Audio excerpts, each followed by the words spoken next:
कैसा रहेगा आपका दिन, किस कुंडली में किस ओर बैठेंगे आपके ग्रह, सब कुछ जानिए आप third eye astrology with doctor Roshni टाक।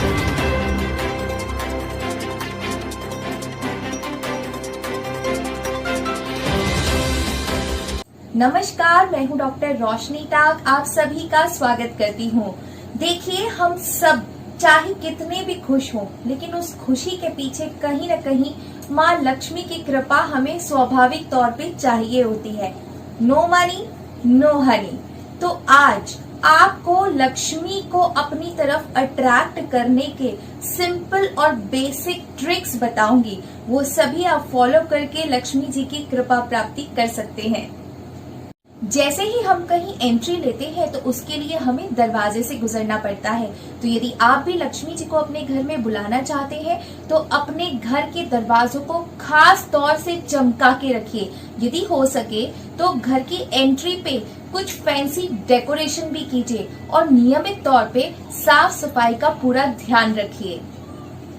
अपने घर के मंदिर को हमेशा पॉसिबली नॉर्थ ईस्ट की तरफ ही रखिए और अपने घर के मंदिर के ऊपर कोई भी एक्स्ट्रा सामान मत रखिए। जो कि जनरली हम अपने घर के मंदिर पे कुछ पूजा का सामान या फिर बत्ती, घी, इस तरीके का सामान रख देते हैं, वो बिल्कुल भी मत रखिए।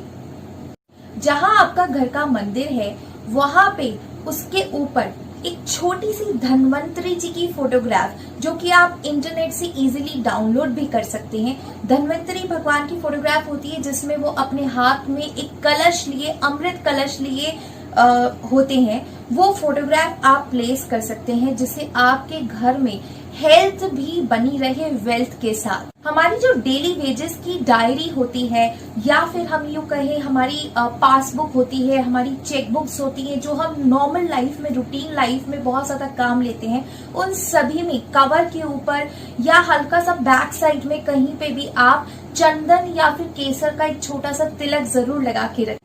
यदि हो सके तो अपने मंदिर में श्री यंत्र की स्थापना कीजिए और उसकी रोज पूजा कीजिए। पूजा करते समय श्री यंत्र के ऊपर एक चुटकी सिंदूर रोज उसे अर्पित कीजिए। कोशिश कीजिए कि आपकी जो भी लॉकर स्पेस है, जहां पे भी आप अपना ज्वेलरी रखते हैं या फिर अपने पैसे रखते हैं, उसका जो ड्रॉर है वो नॉर्थ या नॉर्थ ईस्ट की तरफ खुले तो बहुत ही अच्छी बात है। हर सैटरडे को अपने घर में सेंधा नमक, जिसे कि हम रॉक सॉल्ट बोलते हैं, उसके पोछे लगाइए। इससे आपके घर की नेगेटिविटी दूर होगी। और इसके साथ ही कपूर और लौंग को भी आप अपने मंदिर में जला सकते हैं। अगर बड़े महानगरों की बात की जाए तो वहां पे स्पेस का बहुत प्रॉब्लम रहता है। उस प्रॉब्लम के कारण पे वास्तु का ध्यान हमेशा देना पॉसिबल नहीं हो पाता या कुछ जगह गलत वास्तु भी होता है। उस केस में आप उस दिशा के देवता को स्थापित कर सकते हैं या सिंपल रेमेडी के लिए आप अपने घर में मोर पंख दिखते हुए डेकोरेट कर सकते हैं। मोर पंख को घर में रखने से वास्तु दोष खत्म होता है। साउथ डायरेक्शन आपके लिए फेम को रिप्रेजेंट करता है, तो अपने घर की साउथ डायरेक्शन में रेड कलर को बहुत अच्छे से यूज कर सकते हैं। आप वहां पर कोई रेड कलर के फ्लावर्स डेकोरेट कर सकते हैं। यदि नेचुरल फ्लावर्स ना भी हो तो आप आर्टिफिशियल फ्लावर्स भी रख सकते हैं। यदि वो भी पॉसिबल ना हो तो आप कोई परफ्यूम की बॉटल भी वहां प्लेस कर सकते हैं और टाइम टाइम पे आप उसे स्प्रे भी कर सकते हैं। आपके घर की एंट्री पे या फिर आपके घर के नॉर्थ ईस्ट डायरेक्शन में यदि आप ग्रोथ करने वाले प्लांट्स लगाएंगे, जैसे कि बैम्बू ट्रीज हो गए या कोई भी स्ट्रेट बढ़ने वाले प्लांट्स आप प्लेस कर सकते हैं। ये ग्रोथ को रिप्रेजेंट करते हैं, तो आपकी लाइफ में भी वो ग्रोथ का काम सिंबलाइज करेगा। आपके घर में कभी भी संध्या के समय पे आप झाड़ू ना लगाएं और किसी कारणवश यदि आपको लगानी पड़ रही है तो कम से कम कचरे को अपने घर के बाहर ना फेंकें और हमेशा अपने घर की झाड़ू को छुपाकर ऐसी जगह पे रखें जहां किसी की आते जाते नजर ना पड़े या पैर ना पड़े। उसका कारण ये है कि हम झाड़ू को भी लक्ष्मी देवी का स्वरूप ही मानते हैं।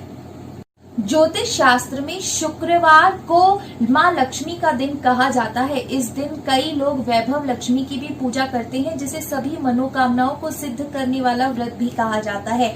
और अगर हम ज्योतिष शास्त्र की नजर से देखें तो शुक्र देव ही हमारी लग्जरी को लाइफ में रिप्रेजेंट करते हैं। तो अगर आप भी लग्जरी चाहते हैं तो आप शुक्र देव का बीज मंत्र जाप भी कर सकते हैं। ओम शुम शुक्राय नमः।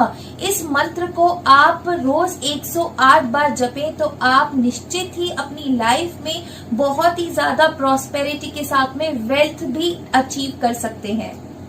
सोने से पहले अपनी रसोई को अच्छे से नीट एंड क्लीन करके रसोई के ऊपर एक छोटा सा कपूर और उसके ऊपर एक लौंग आप हर सैटरडे को जला सकते हैं। इससे आपके घर में बरकत हमेशा बनी रहेगी।